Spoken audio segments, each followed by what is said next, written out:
Party, our enemy is only one. Our enemy is the fraudster, the criminal, the man who misleads Kenyans that he has an agenda for the future. The man who sits in cabinet as Deputy President of the Republic of Kenya and comes out and says that the government criticizes the same government that he works for. So Kalonzo Musyoka, Musalia Mudavadi, all these guys have never been our enemies. As a matter of fact, we are going to face only one person, William Ruto. So we are happy that things are coming back as they should be. And I can assure you that it is going to be a two-horse race, Raila Amolo Odinga versus William. To Canaan is on course. It is unstoppable. And if anyone was in doubt, you should have witnessed yesterday the Right Honorable Raila Amolo Odinga and Kalonzo Musyoka reaffirming that their commitment to social justice and to a prosperous Kenya is still on course. Just as has been stated, the battle in 2022 will be between the forces that want to continue entrenching corruption and impunity against the forces that have always struggled for social justice and economic empowerment of Kenyans. Raila Amolo, Kalonzo Musyoka, Musalia Mudavadi, and the rest of his brothers in the NASA coalition. We are still intact. What has been there have been differences in opinion. What has been there have been differences when it comes to tactics. But the strategy still remains that we need to liberate this country, and we cannot afford to let this country be ruled by somebody whose past and whose history has been tainted by corruption and impunity of the highest order. And those of us in the Senate, if you want to believe that NASA is still alive and it's still the vehicle that we will use to mobilize other like-minded forces towards the future, you will notice that Mutula Kilonzo is still our chief whip in the Senate, and he comes from Wiper. You will not notice that Honorable Mbui is still a leader in the National Assembly.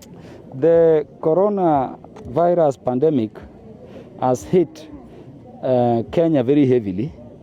It has not spared any part of the country. It was confirmed by the health officials that the Indian variant was in Kisumu. And looking at the deaths we are having around across Nyanza, is coming from Homa Bay, Migori, Kisumu, Siaya, it appears that it has spread far and wide because the current variant kills people very fast.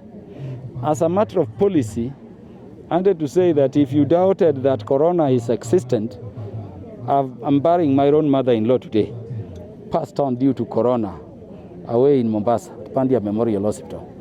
For my mother-in-law to be treated, in fact, all hospitals at Coast Province were full. There was no ICU unit. We had to intervene. I was lucky to intervene as a leader, and we still could not get a ward. We got some corridor where she was treated from. What I've learned is that the treatment of this virus requires the intervention at the policy level of the national government and the health ministry. In a period of 8 days of treatment of my mother-in-law, I've spent 2.3 million paid to the hospital before other expenses. And I'm getting bothered if we do not intervene. And that cost burden cannot be shouldered by our ordinary Kenyan people here. It's a matter we have to discuss in Parliament. We see what policy interventions we can have. It's a matter we also have to send strongly as leaders to the national government, the leaders at the executive, so that something can be done.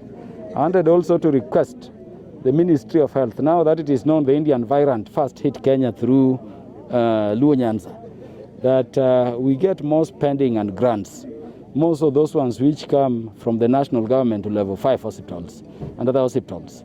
It would be a good thing if in each county what we had as former district hospitals, now county referral hospitals, were elevated to level 5 so that we can be treated.